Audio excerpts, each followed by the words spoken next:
Axis formation of Drosophila embryo देख रहे हैं।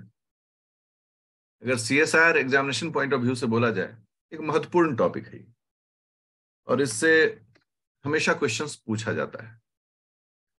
तो कहीं न कहीं विद्यार्थियों को इसको सीखना चाहिए। साथ ही साथ क्या है कि इसमें बहुत तरह के जीन्स हैं।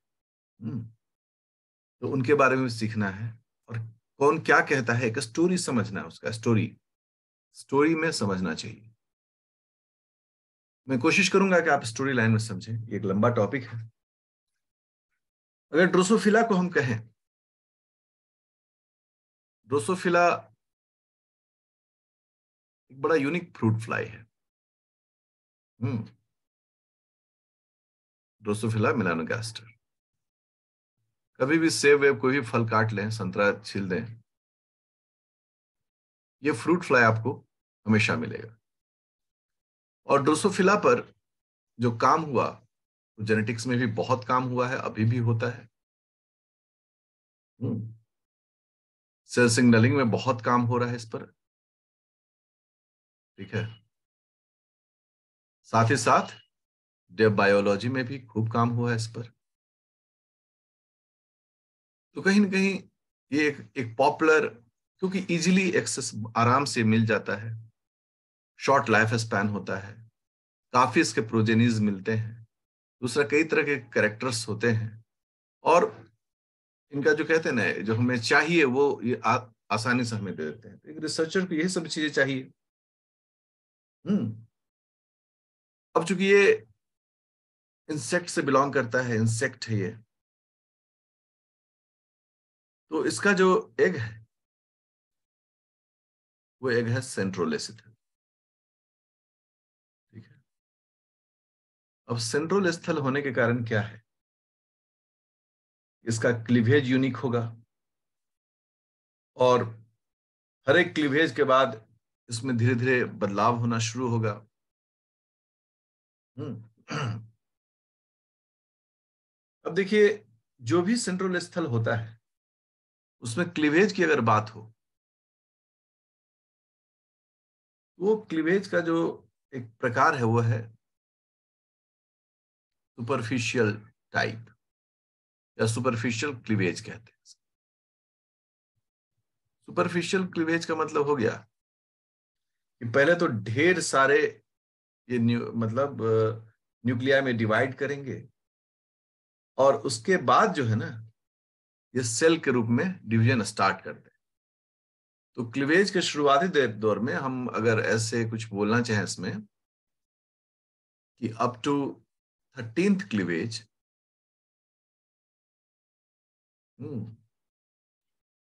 सिंसाइटिकल, मतलब कि न्यूक्लियस जो है ना, सिर्फ उसी का डिवीजन होता है, ओनली न्यूक्लियर डिवीजन,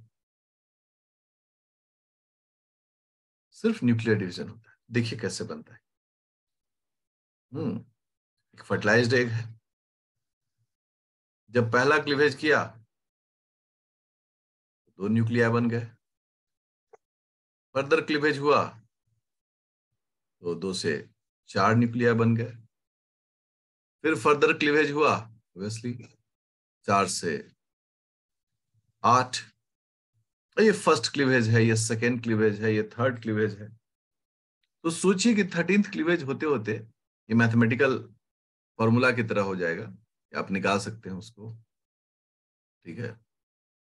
ये अभी देखिए, फोर्थ क्लीवेज में ही क्या हो रहा है, ये इस प्रकार से 16 हो गया ये, and fifth and so on.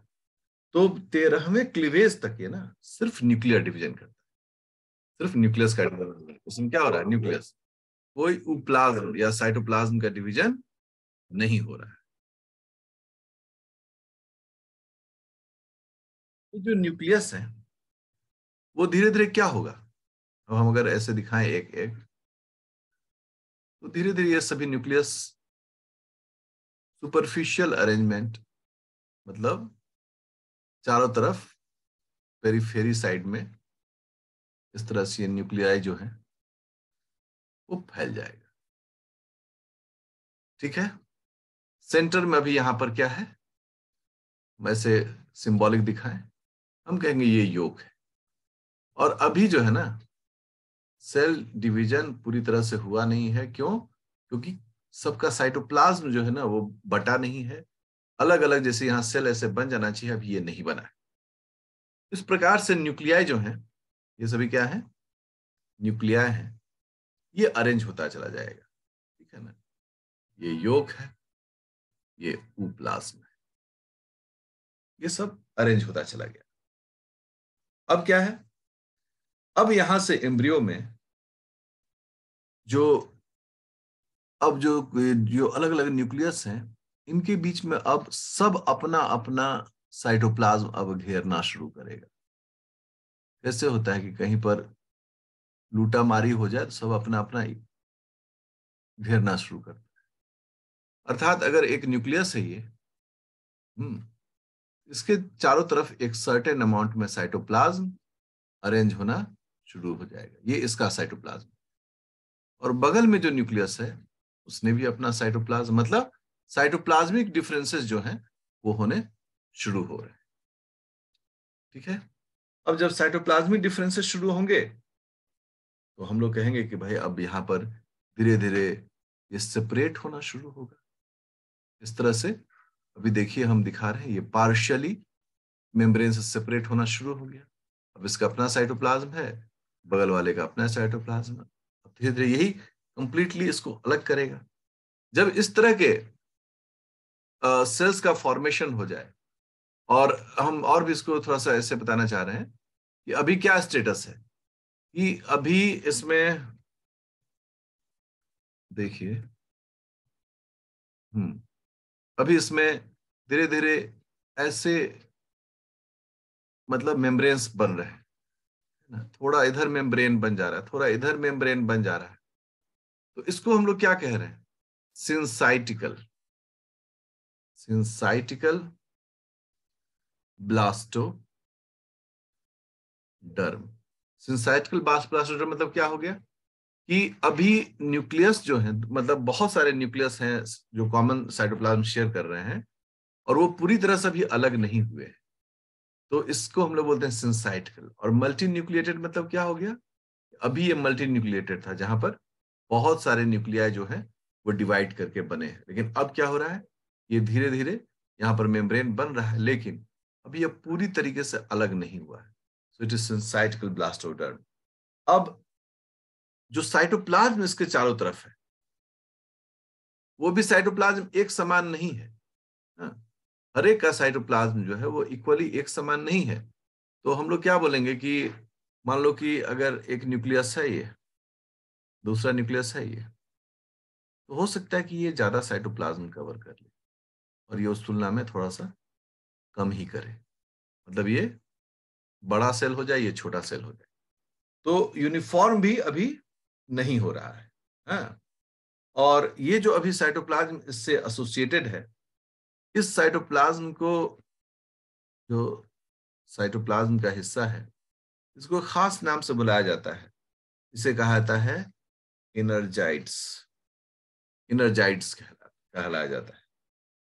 अब जब 13वां साइकिल पूरा हो गया तो ऐसे, तो उसके बाद जो है ना, ये जो मतलब मेम्ब्रेन है ना, प्लाज्मा मेम्ब्रेन, वो बनना शुरू होता है। और धीरे धीरे क्या होगा?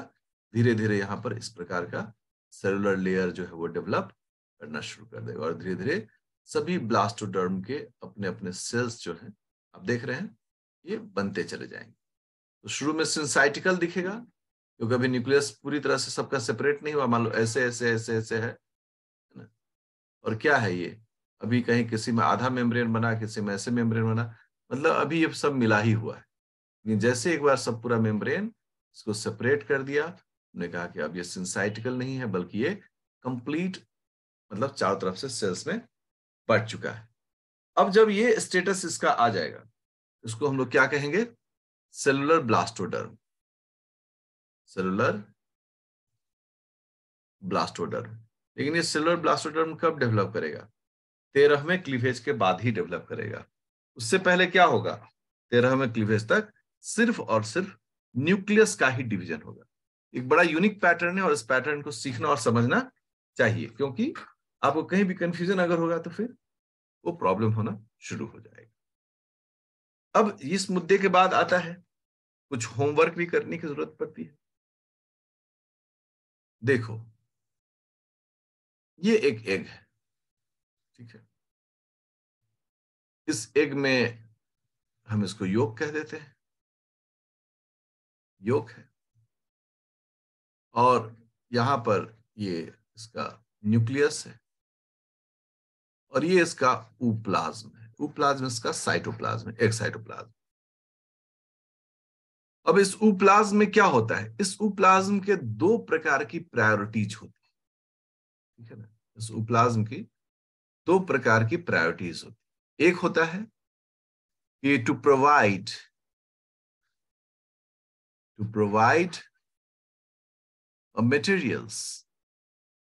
materials for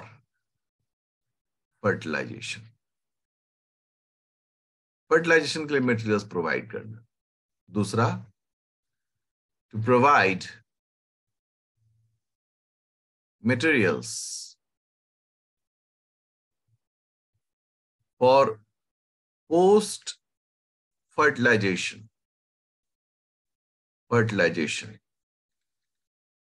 टिल, कब तक? Till the start of fertilized nucleus, जिसे हम लोग जाइगोटिक न्यूक्लियस भी कहते हैं, जाइगोटिक न्यूक्लियस। अब यहां पर दो स्टेटमेंट बड़ा क्लैरिटी में चीजों कह रहा है। पहला है कि फर्टिलाइजेशन के लिए मटेरियल्स प्रोवाइड करना, चलो भाई मान गए। दूसरा कहते हैं नहीं, फर्टिलाइजेशन तक की बात नहीं है, पोस्ट फर्टिलाइजेशन के लिए भी मटेरियल भेजना, तब तक जब तक कि जाइगोट का अपना न्यूक्लियस काम करना शुरू नहीं करता। और जब ये दो बातें हुई तो है किया कि मटेरियल्स हैं क्या? इन मटेरियल्स को हम लोग कहते हैं मॉर्फोजेंस। मॉर्फोजेंस वर्ड का मतलब तो समझ में आ गया, मॉर्फो स्ट्रक्चर, जेन मतलब जेनरेटिंग।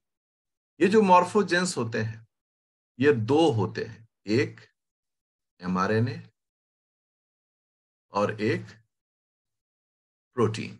ये दोनों मॉर्फोजेंस कहलाते हैं, एमआरएनएस एंड प्रोटीन्स। तो अब एमआरएनएज ही अकेले नहीं बोलेंगे, बल्कि एमआरएनए के साथ जो भी and other RNase, like tRNA हो, आरआरएनए हो, ऐसे करके अदर आरएनएज भी लिखना उचित होगा, नहीं तो अगर कभी आरआरएनए लिख देगा तो हम फंस जाएंगे। अब देखिए, एमआरएनए और other RNase along with the proteins, ये क्या कहलाते हैं? मॉर्फोजेंस। अब ये जो मॉर्फोजेंस हैं, ये दो प्रकार के मॉर्फोजेंस होते हैं। ये मॉर्फोजेंस जो है दो प्रकार के होते हैं, एक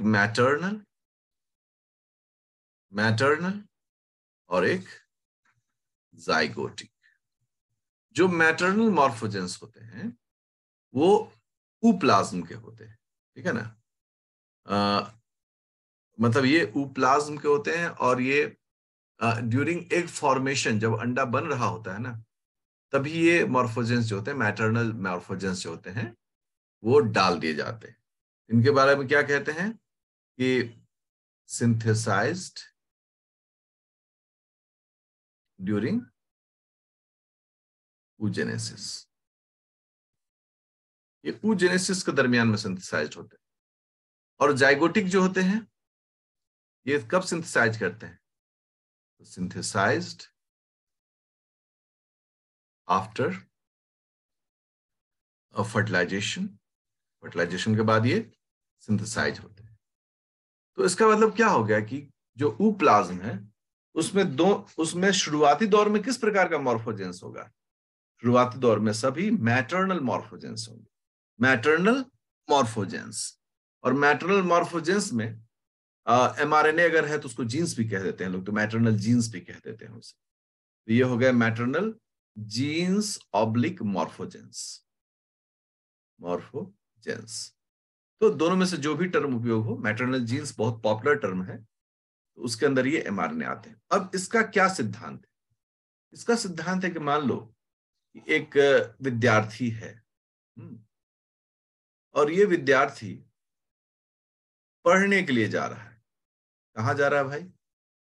ये पढ़ने के लिए जा रहा है शहर में। ठीक है, ये पढ़ने के लिए जा रहा है शहर में। अब जब ये अपने घर से निकलता है, गांव से निकला है ना, और जा रहा है शहर पढ़ने के लिए, तो माँ क्या करती है? इसको सब कुछ देने के साथ साथ इसके पास एक पोटली दे देती है। उस पोटली में क्या होता है? उस पोटली में होता है चूड़ा, सत्तू, है ना, गुड़। अगर थोड़ा सा पैसे वाला है तो टिकड़ी, है ना, खजूर, निमकी। ठीक है, ये क्यों उसके पोटली में माँ जो है डाल देती है? क्योंकि जब ये शहर पहुंचेगा तो सबसे पहले क्या ढूंढेगा कि कोई हॉस्टल मिल जाए, कोई रहने का पहले ठिकाना मिल जाए भाई। मान लो उसके चाचा मौसा कुछ रहते हो तब तो उसको सब ले जाने की जरूरत नहीं है। लेकिन जब वो पहुंचेगा और पहुंचेगा कि भाई हमको हॉस्टल में रहना है या हमको इस तरह का कोई घर चाहिए, तब तो उसको उस घर को ढूंढने में 2 दिन 3 दिन लग सकता है। और उसको भूख लगेगा तो कहाँ मारा मारा फिरेगा? थोड़ा इसी में से निकाल लेगा, कुछ भी खाएगा, और खाकर फिर ढूंढेगा, अपने काम को ढूंढेगा, अपने इलाके को ढूंढेगा, जो काम है वो करना है। तो ये वो कहाँ से लाया? ये वो अपने मदर लैंड से लाया, मतलब जहां माँ उसकी रहती है। इसको हम लोग क्या कहेंगे? Maternal jeans and proteins. ठीक है ना? और अब जब यह इस घर में शिफ्ट कर गया, मान लो कि ये हॉस्टल है, इस हॉस्टल में इसको घर मिल गया, बोला कि अपना खाना खुद बनाओ। ये कितना दिन चलेगा? 4 दिन 5 दिन, मान लो 1 हफ्ते चला।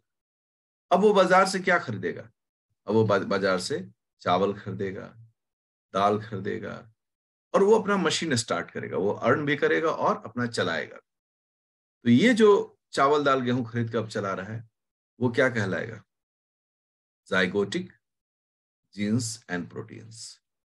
तो यही बेसिक कॉन्सेप्ट है मैटरनल जीन को समझने में, कि अंडा जब बनता है, एक जब बन रहा होता है, तो भविष्य की तैयारी करने के लिए उस एग में, जिसको हम लोग बोलते हैं oocyte, इसको नर्स सेल,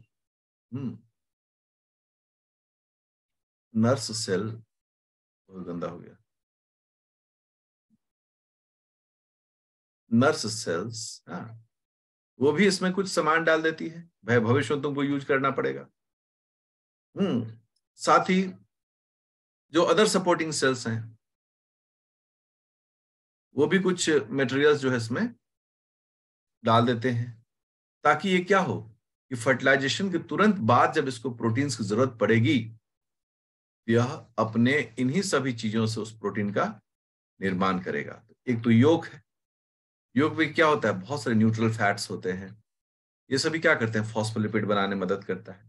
लेकिन एक मिला जुलाकर शुरुआती दौर में काम करने के लिए मैटरनल जीन्स का कॉन्सेप्ट समझना बहुत जरूरी होता है। मैटरनल जीन्स के इफेक्ट, ये हमारा पहला टॉपिक है। 1975 इसमें सैंडर नाम के साइंटिस्ट, उन्होंने एक इंसेक्ट पर इंटीरियर पोस्टीरियर एक्सिस का स्टडी किया। Study of interior posterior axis formation in insect, in an insect। एक इंसेक्ट में उन्होंने स्टडी किया। ठीक है, इन्होंने क्या किया? जो किया उसकी चर्चा थोड़ी कर लें।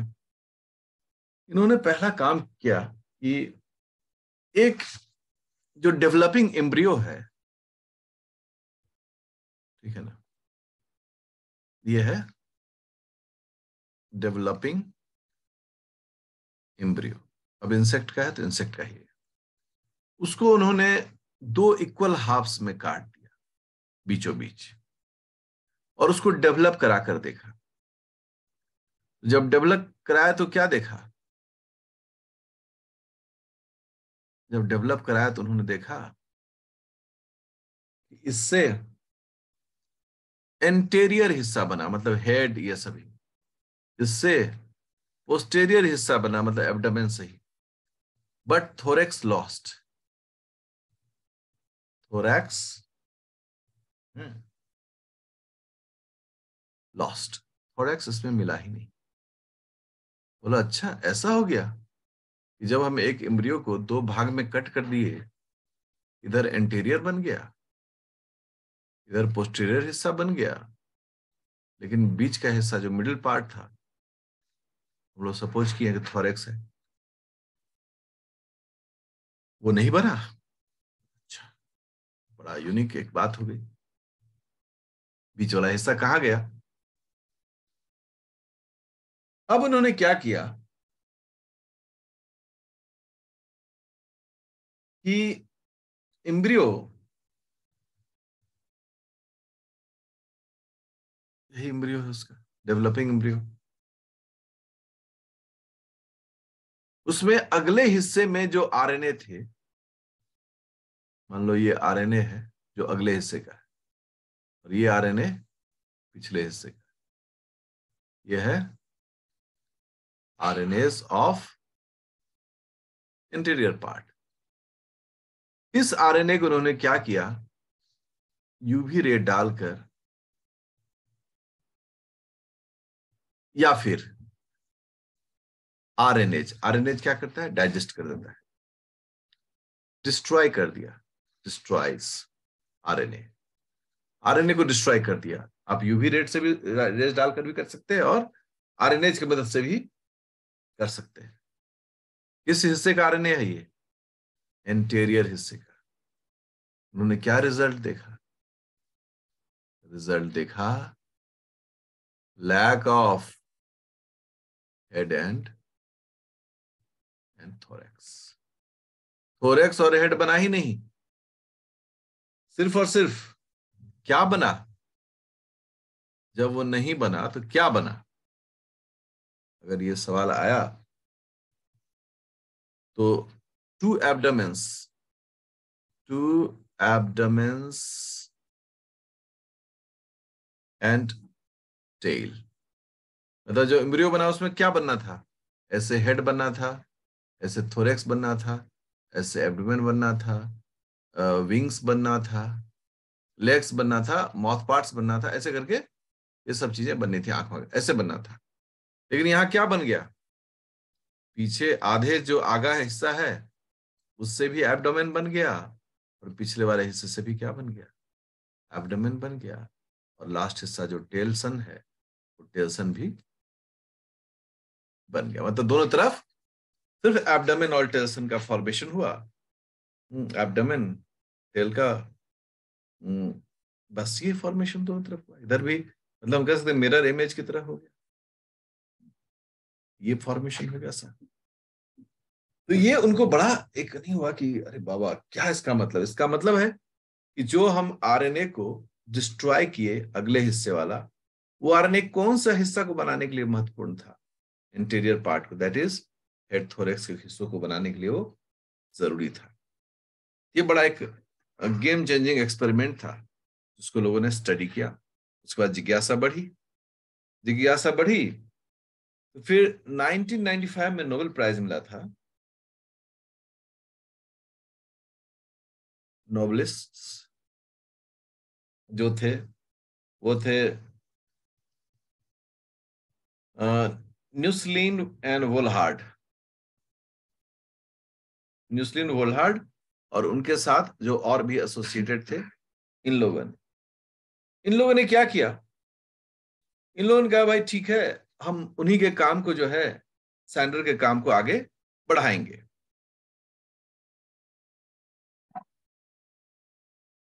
इन्होंने क्या बताया? इन्होंने बताया कि जो एम्ब्रियो है, उस एम्ब्रियो में सभी मॉर्फोजेंस अलग अलग एरिया में है भाई। इंटीरियर वाले में उसके अपने मॉर्फोजेंस हैं। वो मॉर्फोजेंस जो है वो सिर्फ और सिर्फ हेड और थोरेक्स के हिस्सों को बना रहा है। पिछले वाले हिस्से में जो है वो सिर्फ और सिर्फ एब्डोमेन और उसके प्रीवियस नीचे हिस्से जो है वो उसको बना रहा है।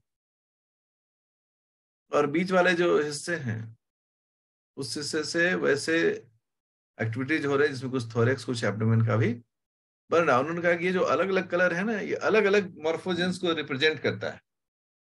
उन्होंने कहा यहाँ जो है वो एंटेरियर मॉर्फोजेंस फॉर्मिंग मॉर्फोजेंस है, फॉर्मिंग मॉर्फोजेंस है। ओके, जो यहाँ है वो क्या है, पोस्टेरियर फॉर्मिंग मॉर्फोजेंस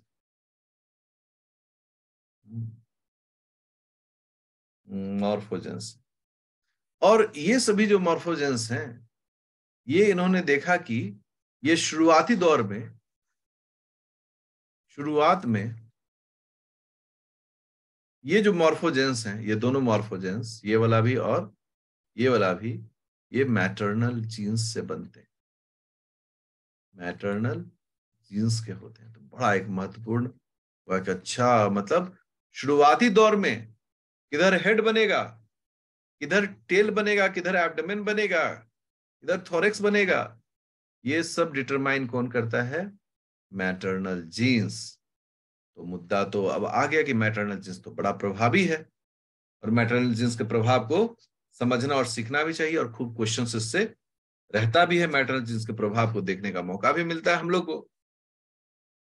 तो अब जो नेक्स्ट टॉपिक हमारा होता है जिसमें हम लोग मैटरनल जीन्स को भी देखेंगे और कुछ और भी जीन्स को देखेंगे, वो है हमारा कि हम अब इंटीरियर पोस्टीरियर एक्सिस के भेद को खोलना चाहते हैं कि ड्रोसोफिला में इंटीरियर और पोस्टीरियर एक्सिस कैसे बनता है, साथ ही साथ म्यूटेशन होने से उसमें क्या होता है, अगर protein inhibitors like antibody use करेंगे तो क्या होगा, किस तरह के उसमें चेंजेज आएंगे, इन सब को हम लोग अगले लेक्चर में देखने जा रहे हैं।